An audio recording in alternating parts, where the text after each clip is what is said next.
Hi welcome to my channel English பேச ரெடியா. So நம்ம சேனலில் நம்ம எப்படி ஆங்கிலம் ஈஸியாக பேசலாம் அப்படிங்கிறத பற்றி தான் பார்க்க போகிறோம்.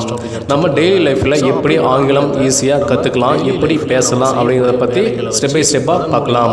அதுக்கு முன்னாடி நம்ம சேனலை இப்போ தான் நீங்கள் ஃபஸ்ட் டைம் பார்க்குறீங்க, அது இல்லாமல் ஆங்கிலம் உங்களுக்கு கற்றுக்க ஆசையாக இருக்குது, விருப்பமாக இருக்குது அப்படின்னா நம்ம சேனலை லைக் பண்ணிவிட்டு மறக்காமல் சப்ஸ்கிரைப் பண்ணி வச்சுக்கோங்க. வழக்கம் போல் நான் இப்போ சாப்பிட்டு கொண்டிருக்கிறேன். நான் இப்போ சாப்பிட்டு கொண்டிருக்கிறேன். இந்த தமிழ் வாக்கியத்தை எப்படி ஆங்கிலத்துல சொல்லலாம்? நான் இப்போ சாப்பிட்டு கொண்டிருக்கிறேன். I am eating now. I am eating now. Now அப்படின்னா இப்போ, ஈட்டிங் அப்படின்னா சாப்பிட்டு கொண்டிருக்கிறேன்.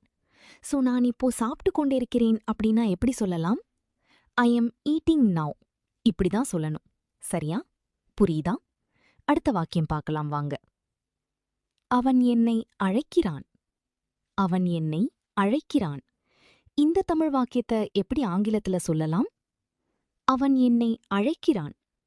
He is calling me. He is calling me.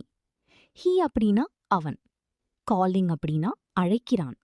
So அவன் என்னை அழைக்கிறான் அப்படின்னா எப்படி சொல்லலாம்? He is calling me. இப்படிதான் சொல்லணும். சரியா? புரியுதா? அடுத்த வாக்கியம் பார்க்கலாம் வாங்க. நான் உனக்காக காத்திருக்கிறேன்.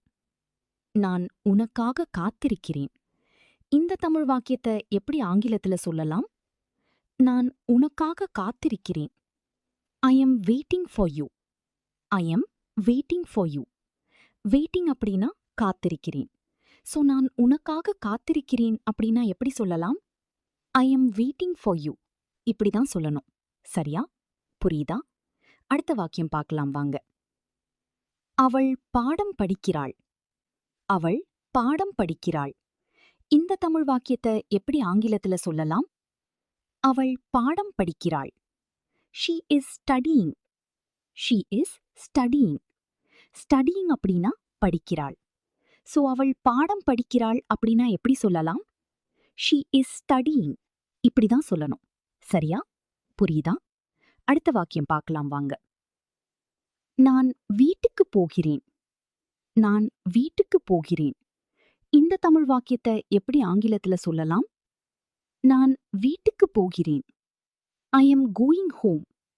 I am going home. Going அப்படின்னா போகிறேன், ஹோம் அப்படின்னா வீடு. ஸோ நான் வீட்டுக்கு போகிறேன் அப்படின்னா எப்படி சொல்லலாம்? I am going home. இப்படிதான் சொல்லணும். சரியா? புரியுதா? அவர்கள் கிரிக்கெட் விளையாடுகிறார்கள். அவர்கள் கிரிக்கெட் விளையாடுகிறார்கள். இந்த தமிழ் வாக்கியத்தை எப்படி ஆங்கிலத்துல சொல்லலாம்?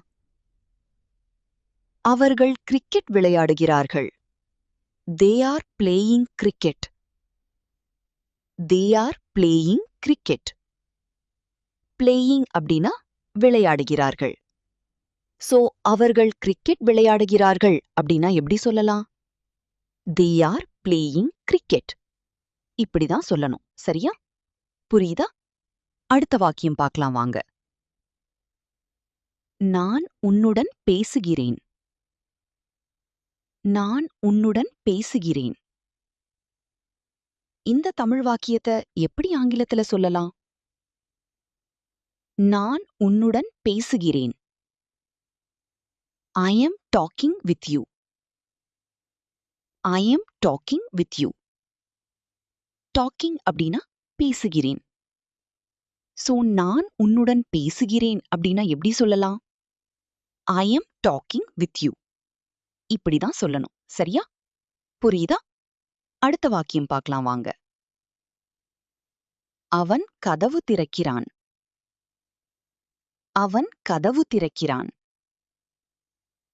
இந்த தமிழ் வாக்கியத்தை எப்படி ஆங்கிலத்துல சொல்லலாம்? அவன் கதவு திறக்கிறான். He is opening the door. He is opening the door. Opening அப்படின்னா திறக்கிறான். சோ அவன் கதவு திறக்கிறான் அப்படின்னா எப்படி சொல்லலாம்? He is opening the door. இப்படிதான் சொல்லணும். சரியா? புரியுதா? அடுத்த வாக்கியம் பார்க்கலாம் வாங்க. நான் புத்தகம் படித்துக் கொண்டிருக்கிறேன். நான் புத்தகம் படித்துக் கொண்டிருக்கிறேன். இந்த தமிழ் வாக்கியத்தை எப்படி ஆங்கிலத்துல சொல்லலாம்? நான் புத்தகம் படித்துக் கொண்டிருக்கிறேன். I am reading a book. I am reading a book. Reading அப்படின்னா படித்துக் கொண்டிருக்கிறேன். சோ நான் புத்தகம் படித்துக் கொண்டிருக்கிறேன் அப்படின்னா எப்படி சொல்லலாம்? I am reading a book. இப்படிதான் சொல்லணும். சரியா? புரியுதா? அடுத்த வாக்கியம் பார்க்கலாம் வாங்க. இசையை கேட்டுக்கொண்டிருக்கிறேன். இந்த தமிழ் வாக்கியத்தை எப்படி ஆங்கிலத்துல சொல்லலாம்? நான் இசையை கேட்டுக்கொண்டிருக்கிறேன். I am listening to music. I am listening to music. Listening அப்படின்னா கேட்டுக்கொண்டிருக்கிறேன். சோ நான் இசையை கேட்டுக்கொண்டிருக்கிறேன் அப்படின்னா எப்படி சொல்லலாம்? I am listening to music. இப்படிதான் சொல்லணும். சரியா? புரியுதா? அடுத்த வாக்கியம் பார்க்கலாம் வாங்க. அவன் ஓடிக்கொண்டிருக்கிறான். அவன் ஓடிக்கொண்டிருக்கிறான். இந்த தமிழ் வாக்கியத்தை எப்படி ஆங்கிலத்துல சொல்லலாம்? அவன் ஓடிக்கொண்டிருக்கிறான். He is running. He is running. Running அப்படின்னா ஓடிக்கொண்டிருக்கிறான். சோ அவன் ஓடிக்கொண்டிருக்கிறான் அப்படின்னா எப்படி சொல்லலாம்? He is running. இப்படிதான் சொல்லணும். சரியா? புரியுதா? அடுத்த வாக்கியம் பார்க்கலாம் வாங்க. நான் உன்னிடம் கேட்கிறேன். நான் உன்னிடம் கேட்கிறேன். இந்த தமிழ் வாக்கியத்தை எப்படி ஆங்கிலத்துல சொல்லலாம்? நான் உன்னிடம் கேட்கிறேன். I am asking you. I am asking you. Asking அப்படின்னா கேட்கிறேன். சோ நான் உன்னிடம் கேட்கிறேன் அப்படின்னா எப்படி சொல்லலாம்? I am asking you. இப்படிதான் சொல்லணும். சரியா? புரியுதா? அடுத்த வாக்கியம் பார்க்கலாம் வாங்க. அவர்கள் படம் பார்க்கிறார்கள். அவர்கள் படம் பார்க்கிறார்கள். இந்த தமிழ் வாக்கியத்தை எப்படி ஆங்கிலத்துல சொல்லலாம்? அவர்கள் படம் பார்க்கிறார்கள். They are watching a movie. They are watching a movie. Watching அப்படின்னா பார்க்கிறார்கள். சோ அவர்கள் படம் பார்க்கிறார்கள் அப்படின்னா எப்படி சொல்லலாம்? They are watching a movie. இப்படிதான் சொல்லணும். சரியா? புரியுதா? அடுத்த வாக்கியம் பார்க்கலாம் வாங்க. நான் இப்போ வேலையை ஆரம்பிக்கிறேன். நான் இப்போ வேலையை ஆரம்பிக்கிறேன். இந்த தமிழ் வாக்கியத்தை எப்படி ஆங்கிலத்துல சொல்லலாம்? நான் இப்போ வேலையை ஆரம்பிக்கிறேன். I am starting work now. I am starting work now. Starting அப்படின்னா ஆரம்பிக்கிறேன். Now அப்படின்னா இப்போ. சோ நான் இப்போ வேலையை ஆரம்பிக்கிறேன் அப்படின்னா எப்படி சொல்லலாம்? I am starting work now. இப்படிதான் சொல்லணும். சரியா? புரியுதா? அடுத்த வாக்கியம் பார்க்கலாம் வாங்க. அவள் சமைத்துக் கொண்டிருக்கிறாள். அவள் சமைத்துக் கொண்டிருக்கிறாள். இந்த தமிழ் வாக்கியத்தை எப்படி ஆங்கிலத்துல சொல்லலாம்? அவள் சமைத்துக் கொண்டிருக்கிறாள். She is cooking. She is cooking. Cooking அப்படின்னா சமைத்துக் கொண்டிருக்கிறாள்.